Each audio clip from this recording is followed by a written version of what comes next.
प्रिय छात्र, education point BHG में आपका स्वागत है। आज हम लोग प्रश्नावली 13.1 का प्रश्न एक हल करेंगे। 13.1 का पहला प्रश्न हल करेंगे। बहुत ही इम्पोर्टेंट प्रश्न है। यह प्रश्न कई बार एग्जाम में पूछ चुका है, वीवीआई प्रश्न है।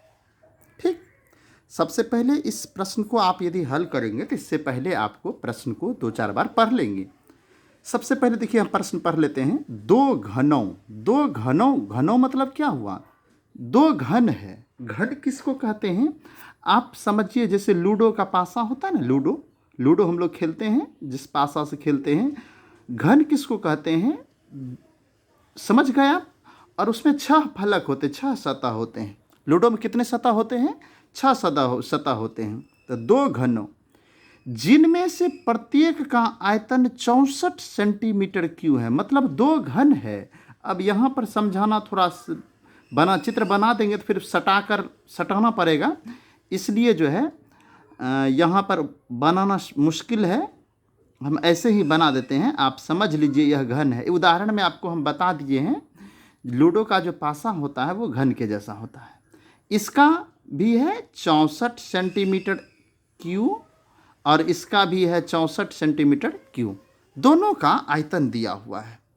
ठीक, अब क्या कहना है, प्रश्न में क्या कह रहा है कि संलग्न फलकों को मिलाकर एक ठोस बनाया जाता है, मतलब दोनों को सटा दिया जाता है। समझिए इस चित्र को, चित्र यदि समझ गए तो हो गया, बेड़ा पार है। अब इस दोनों को क्या किया? सटा दिया। तो सबसे पहले हम क्या करेंगे, इस घन का आयतन दिया हुआ है। क्या दिया हुआ है? आयतन। जब आयतन दिया हुआ है तो इस आयतन से हम घन का पहले एक भुजा निकाल लेंगे। अब हल करते हैं। घन का आयतन बराबर क्या होता है बताइए, जानते हैं? घन का आयतन बराबर, देखिए तो 64 सेंटीमीटर क्यूब तो दिया हुआ है, ठीक ना।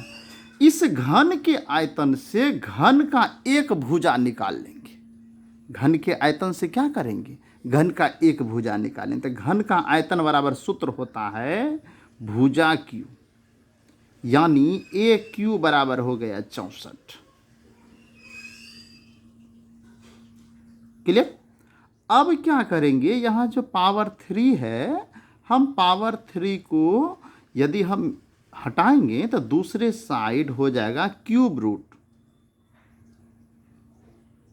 यहां 3 हो जाएगा, इसमें 64 आ जाएगा। क्लियर? समझ गए? अब ये क्या है? भुजा का संकेत है। ये क्यूब रूट का मतलब ये हुआ, हम 64 का गुणनखंड करेंगे। 64 का जब आप गुणनखंड करेंगे तो होगा 2 गुना 2 गुना 2 गुना 2 गुना 2 गुना 2, ऐसा आएगा। क्लियर? अब देखिए यहाँ करनी घात कितना है? 3 है, तो 3 का हमको जोड़ा लगाना पड़ेगा। समझ गए? अब 3 का जोड़ा लगाना पड़ेगा, तो यानी 3 का समूह ग्रुप बनाना पड़ेगा। तो 3 के बदले में एक अलग निकालेंगे। रूट खत्म हो गया, इसका भी रूट खत्म हो गया। अब 2 दूनी कितना हो गया? 4। यहां निकल गया हमें ए बराबर 4 सेंटीमीटर। ए बराबर क्या निकल गया?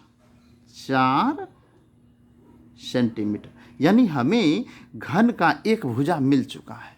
घन का एक भुजा मिल चुका है। अब जब घन का एक भुजा मिल गया, अब क्या किया जरा सोचिए।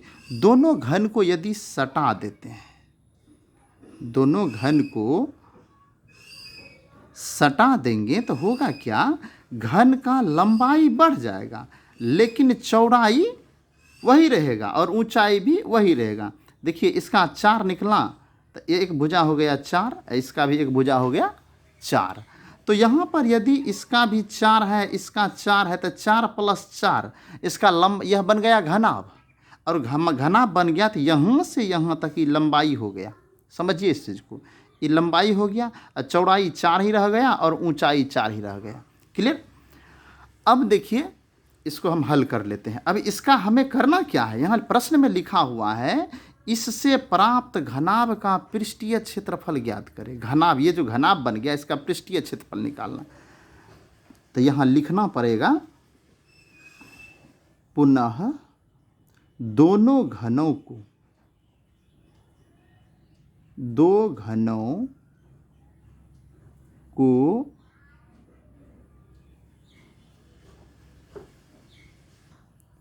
देखिए इस प्रकार से लिख दिए, दो घनों को सटाने पर, जब दो घन को सटा दिए पर तो घना बन गया। बने घनाभ की लंबाई, तो सटाए तो दोनों का लंबाई बढ़ गया, 4 4 8 हो गया, चौड़ाई वही रह गया और ऊंचाई वही रह गया। तो लंबाई मतलब L, चौड़ाई मतलब B और ऊंचाई मतलब H। अब हमें इस घनाभ का क्या निकालना है? पृष्ठीय क्षेत्रफल निकालना। प्रश्न में दिया हुआ है घनाभ का पृष्ठीय क्षेत्रफल। तो घनाभ का पृष्ठीय क्षेत्रफल बराबर क्या होता? घनाभ का पृष्ठीय क्षेत्रफल बराबर 2 × L × B। इसका मतलब है लंबाई गुना चौड़ाई प्लस B × H, चौड़ाई गुना ऊंचाई प्लस ऊंचाई गुना लंबाई। क्लियर? ये हो गया। अब इसी पर हम सबको क्या करेंगे? रख देंगे। 2 × L हो गया 8 और B हो गया 4, फिर B हो गया 4 और ऊंचाई हो गया 4 प्लस ऊंचाई हो गया 4, लंबाई हो गया 8। अब इसको सॉल्व कर देंगे। पेज उल्टाना पड़ेगा, पेज इस साइड उतार लिए हैं। घनाभ का पृष्ठीय क्षेत्रफल बराबर दिया हुआ है, यहाँ लिख दिए हैं। अब 8 चौके, पहले गुना का क्रिया होगा, ध्यान रखना है। 8 चौके 32, 4 चौके 16, अब फिर 8 चौका 32।